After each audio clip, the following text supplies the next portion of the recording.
Hello, I'm Karishma Gagwani from Cafemutual, and welcome to today's episode of Baatcheet with Cafemutual. Well, India is said to be one of the fastest growing economies of the world. But are your investors well positioned to ride on this growth? Well, to help you here, we have with us today Chirag Mehta, CIO Quantum Mutual Fund. Hello, Chirag, Hi, Karan. and welcome to Baatcheet with Cafemutual. Thank you so much. Thank you for having me. Well, the pleasure is all ours. So, Chirag, to start with, as you know, everyone says that India is one of the fastest growing economies. Sure. And experts believe that investors should have moderate return expectations. But having said that, if we look into the nominal GDP and we look into the inflation, if we merge the two, I think there can be an expectation of 11 to 12%. So, is this a moderate enough expectation? What are your views on this? So I don't know what is the definition of moderate, but we really have a math in terms of what returns investors can expect from Indian equity markets. So as you rightly said, in real GDP, we are growing at 6.5% probably in the next couple of decades further as well. Because if you see our growth rate from 1980 till now, 40 years, it's been at 6.2% real GDP growth on a consistent basis. I mean, on an average basis. And we have seen everything, right? Single party government, coalition governments, flood, famines, assassinations, etc. And still we have grown at 6.2% real GDP growth rate. We don't see that changing. People come and tell us, India can grow at 8, 9, 10%. Yes, of course, but we need a series of things before India can grow at 8, 9, 10%. But until that happens, India is going to grow at 6.5% real GDP growth rate for next 2 decades. We don't see that changing. Inflation is going to be around 5%. So nominally, we'll be growing at 11.5, 12%. So if 12% is the nominal GDP growth, means the average economy is growing at 12%, then if, GDP translates to revenues of companies, right? It's an aggregate of that.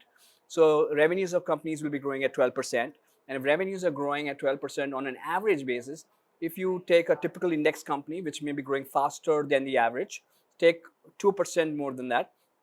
So 11.5 becomes 13.5. And if you add, say that as active managers, we can pick better companies out of that lot. We may add an assumption that we can add another 1.5% to that. So overall on aggregate basis, we see 14, 15% returns because of the nominal GDP growth rate at which we will grow. And that's a very handsome growth rate for investor portfolios growing at 14, 15% over the long run.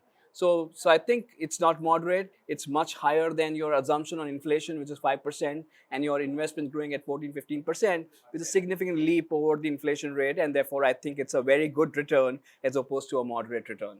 All right. And since we also say that the coming decade is of India, so in your view, which are those three sectors that will be a part of this growth trajectory?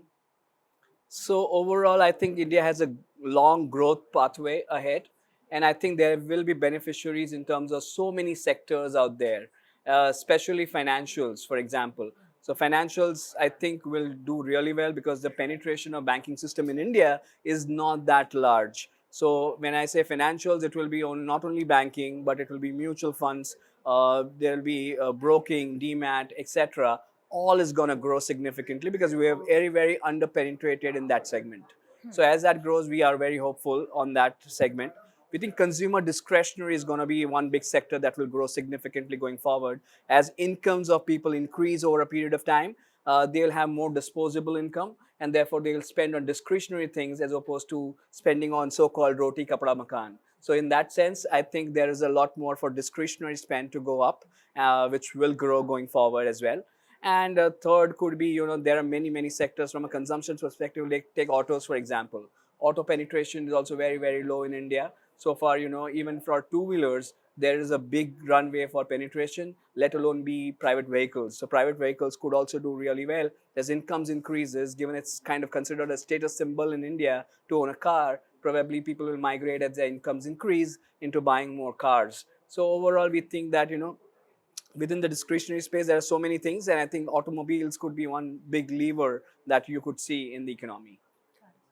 And if we talk about investors' portfolios, which are those three fund categories which are a must-have for a retail investor? So I would say that a combination is much better.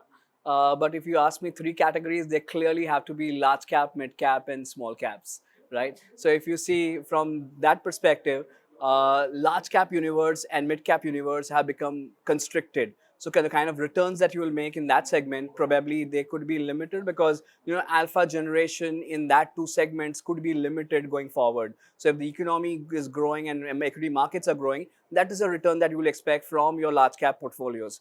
But going down the curve, mid cap and small cap, especially the small cap. So as per the current definitions, small cap is such a large universe today, and large universe translates into big opportunity set.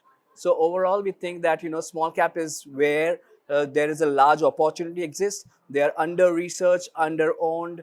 There is a lot of innovation in that space, and there is a lot of room for PE re-rating, as we say. So stock returns can come from two things. One is earnings growth, which is tied to how the economy or the sector is doing, and second is PE re-rating in some sense. PE re-rating is a smaller company today trading at say 10 times, 12 times earnings. And if they showcase a consistent growth profile, if they showcase a consistent return profile, there will be investors willing to look at it and say that, so and so company in the large cap universe traded 20 times. This company, given its return profile, should grow at least 15 times. So that calls for a PE rating from 10 times to 15 times. So overall, in that small cap space, that's very, very possible. Whereas in mature businesses, there's only earnings growth story. So overall, I think one should have an allocation, but understand the risk. Higher you go down or lower you go in the market cap curve, higher is the risk in some sense, especially corporate governance and those kind of risks. So overall, you need to be mindful in terms of what is your risk appetite and what are the return generation that you're looking for, and accordingly go down. So we think that a 10 to 15% allocation to small cap is warranted given the opportunity set in that segment. So overall, I think you need to spread across the curve, but don't miss the opportunity that small cap presents to you. Okay. Thank you so much for sharing that with us. It was Thank you. indeed very helpful. And thank you all for being a part of today's episode. And we will be back soon with yet another interesting episode. Until then, goodbye. Thank you.